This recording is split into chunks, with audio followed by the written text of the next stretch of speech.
I've been using this Winnerwell fire pit for about 3 or 4 years now, taking on truck camping and when I'm on ground that I can't really have a ground fire on, and I've been talking non-stop about the larger version. It's hard to really get the coals going in here and cook on the grill, so I've finally done it. The XL. For those who don't know, it's the Winnerwell large fire pit that I've been using, the one in front there, and the one I've just bought is the XL. They are pricey, which is why I've been umming and ahhing about it for some time, but they do kind of double, they scale. So from the small up to the XL, they kind of double each time in weight. My large one's been 4.1 kilograms, that's 9 pounds, and this one is 8.26 kilograms, 18.2 pounds. So it is a heavy thing, but it is just for sort of car camping and stuff.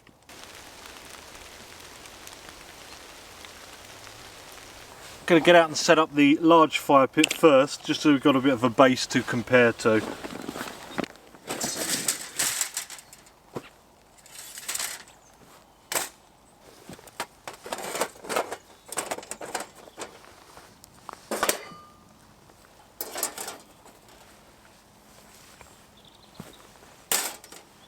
That's that one set up. I'm just going to do the XL right next to it now so we can get direct comparison.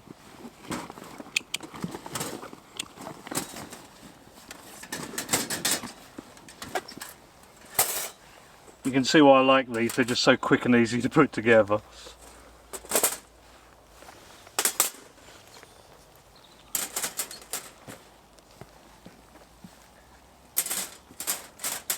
So good comparison here, the large one's 16.5 by 16.5 inches and the XL here is 22.8 by 22.8 inches.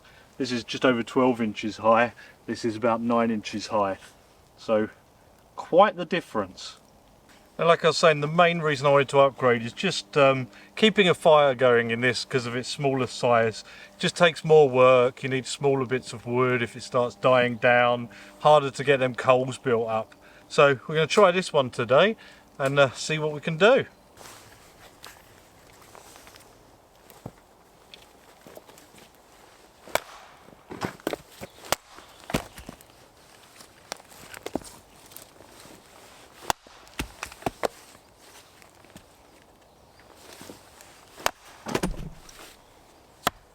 I'm going to put a bit of a fire lay of pieces that are bigger than I would ever dream of putting in the other fire pit. Just going to be using some wood wool here.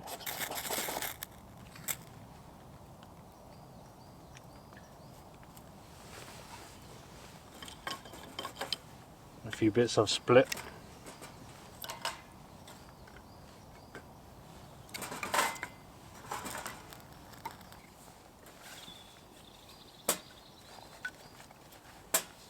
Just as a side note, the parts of the fire pit are separate. So that's the pit itself with stand, the grate, the bag and the grills.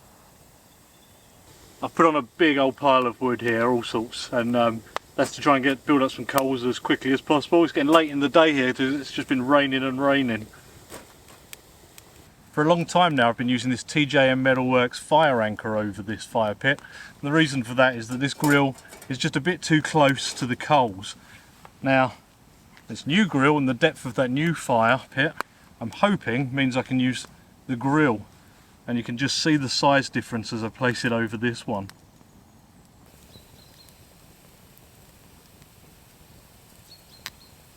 Some nice heat in there now, so I'm just going to try and spread things out a bit, see if I can get that grill on. Oh god, there is heat in that. And one good thing with the grills on these is them being in two halves means you can just have half a grill on, feed the fire on the other half and then kind of just pull them coals under. So I've got this Booney Outdoors kettle to try out.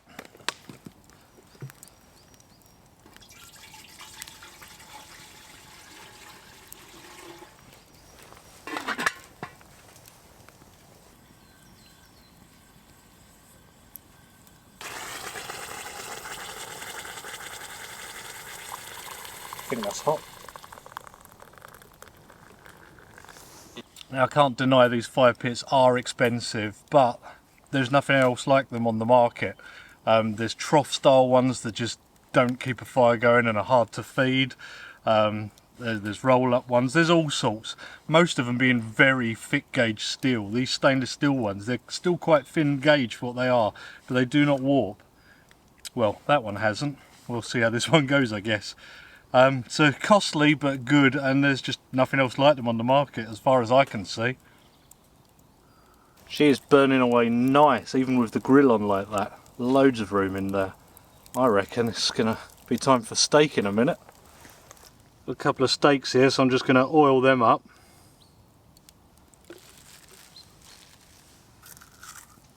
And just season them, salt and pepper, nice and simple. As you can see, we're down to some good coals here now, and I've put both grills on. I thought I may as well do it properly and bring these steaks on.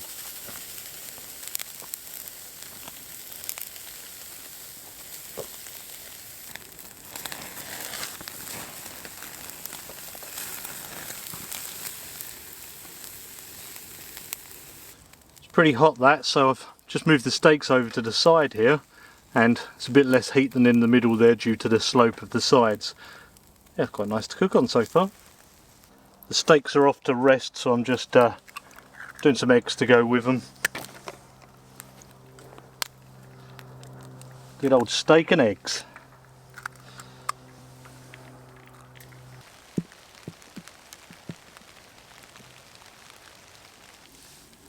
There we go.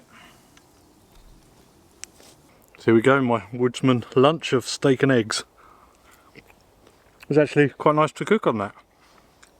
You could very easily get one side going as the fire and the other side to cook on. Just a few embers left in here. Still quite a lot of heat though from, you got that cast iron metal grate there. Yeah, a lot of heat. You could get a boil on the grill on there easily still.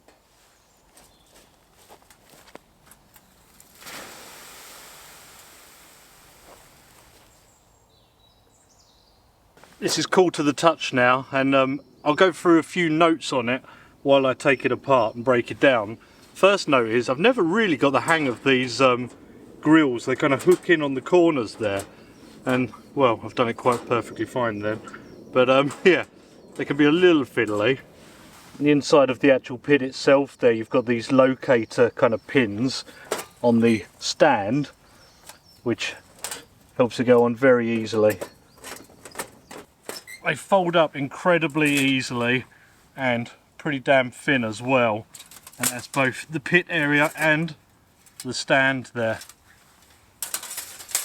The holes on every side of the stand just to reduce weight there, and obviously the holes in the actual pit itself for airflow, that helps as well.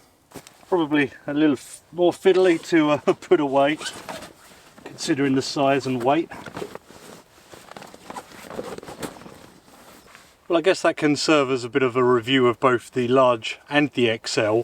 I think you get the gist of it and an idea of the size of them. There's nothing really wrong with the large, it's just for cooking on more complex things such as I do. There's a lot of juggling there with the heat and coals and fire and surface area. That's why I've just been using that TJM Metalworks fire anchor over it. But definitely more options with that large one now. That's going to hold a lot of coals. So yeah, make sure you subscribe to the main channel to see me using that in the future. Hope that helps you, and I'll see you next time. Goodbye for now.